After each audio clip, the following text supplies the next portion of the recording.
let's start here. Ever since USC and UCLA announced that they were breaking away from the Pac-12, all the conference has done is exceed expectations. 4 Pac-12 teams are ranked in the top 15 of the AP poll.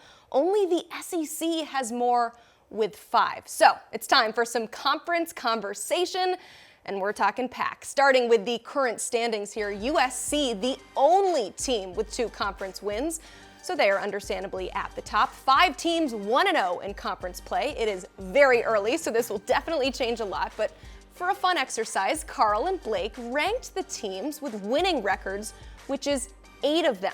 Now, you agree on the teams in the top 4, USC, Oregon, Washington, and Utah, but not necessarily in the same order.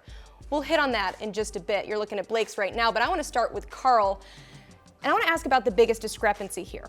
Washington State. Blake has them at 7, Carl at 5. So let's start on the positive end of things. Carl, why is Wazoo the 5th best team in the Pac-12? I really like what they're doing right now. I like the way that Coach Dickert has changed their defense and turned their mentality around. I think a big road win over Wisconsin, a team that was heavily favored in that game, shows that they're serious. And for the first time in a long time, we have Washington State being mentioned again amongst college football programs. We never talk about them.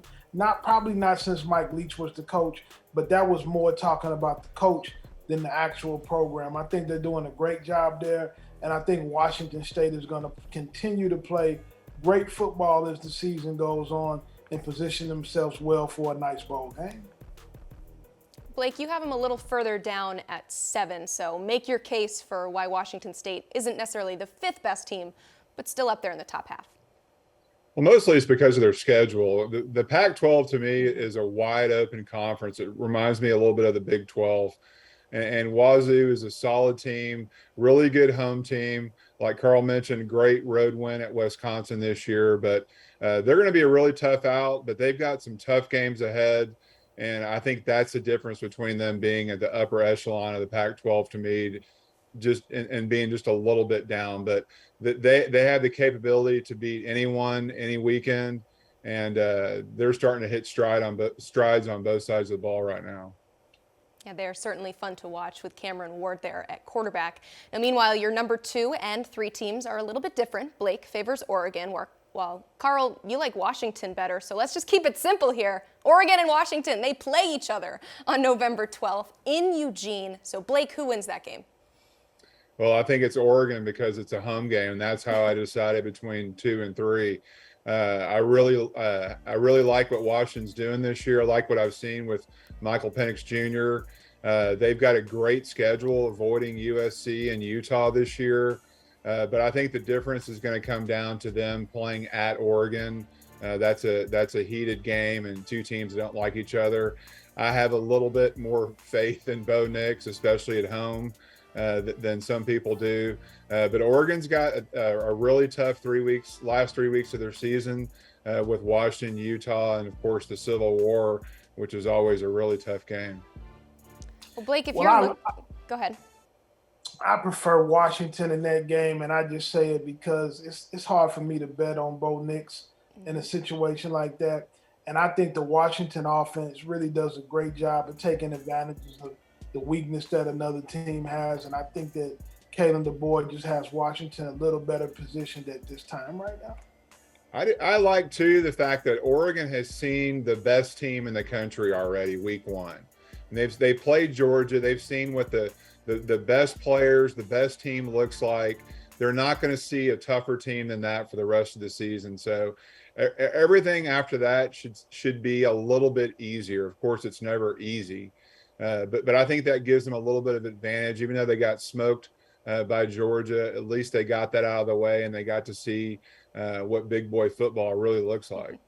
Yeah, Oregon has responded really well since losing that opener, too. And Bo Nix himself has also looked pretty solid. But, Blake, I've got to ask you this because you're looking at records. You're looking ahead, which we like that. It's very smart because that's how this thing is going to be decided. But ultimately, Washington doesn't have to play what you guys or some people view as the top 2 teams in the Pac-12, which is Utah and USC. So how much does it help Washington out that they don't have to face those 2?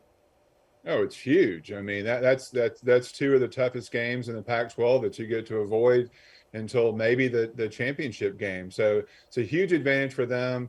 It's incredible what they've done so far early. It's still real early, so we'll see if they can continue to make strides. But they've been a really impressive team. I love what they're doing. Michael Penix Jr., like we talked about earlier, is putting together an incredible year, and so I think a lot of recruits on the West Coast need to reevaluate Washington, because they're a program that is traditionally a really good program that develops well, and it looks like they're fixing to get the ball rolling again. And Husky Stadium is a really tough place to get a win at.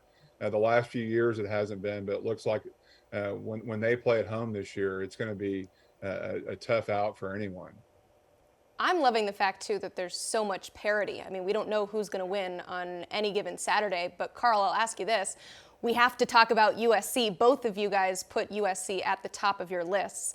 When it comes to who wins the Pac-12, Carl, are you taking USC or the field?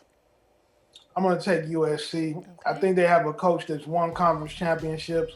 He's been in the college football playoffs multiple times. I think he has the best quarterback also. They're going to be a real problem. And even though they played an ugly game against Oregon State, they found a way to win, which is ultimately what this is all about, finding a way to win. I think they got a big game coach, a big game quarterback. They had a best receiver in Jordan Addison. I just think they're going to be a really tough out, and I see them winning the Pac-12. Blake, I hope we're not forgetting about, because I was going to ask you about Utah, which won it last year and was the preseason favorite coming in this year. So you're taking the field. Yeah, I would take the field. I think USC is probably the best team in the Pac-12, but I'm not completely sold on them. I think they've got one really tough game coming up against Utah in a couple of weeks, and they're in the driver's seat. Obviously, Caleb Williams is doing his thing and is going to be a top pick in the 24 draft. But Oregon, Washington, Utah, those three teams could easily beat them on any given day. Oregon State almost did. They're not as talented as those three teams. So as much as I like USC and what they're doing, still don't completely trust their defense.